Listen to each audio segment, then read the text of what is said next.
In this guide, I'll show you how to deposit money into your MetaTrader 5 account. The first thing to note is that in order to make a deposit, you need to be using a real trading account and it must be verified by your broker. If your account hasn't been verified yet, there may be limits on how much you can deposit. So it's always a good idea to complete the verification process before making larger deposits.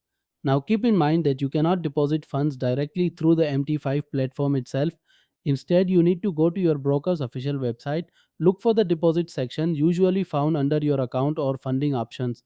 Once you click on deposits, you will see a list of available payment methods. These might include bank transfers, credit cards, e-wallets like Skrill or Neteller, and even cryptocurrency depending on your country and broker.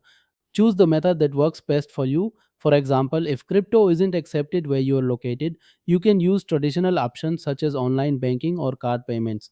Let's say you want to deposit from your bank account.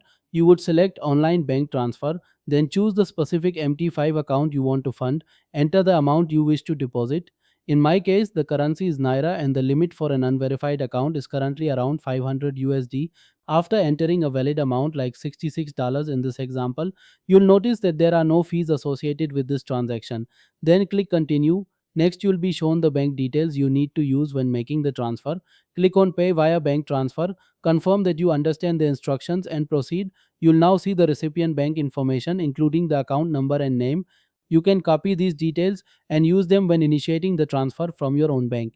Once the transfer is made, the funds should appear in your MT5 account almost instantly. And remember, if you are using cryptocurrency for the deposit, the funds will typically be credited right away as well. That's all for this video. Thanks for watching, and I'll see you in the next one.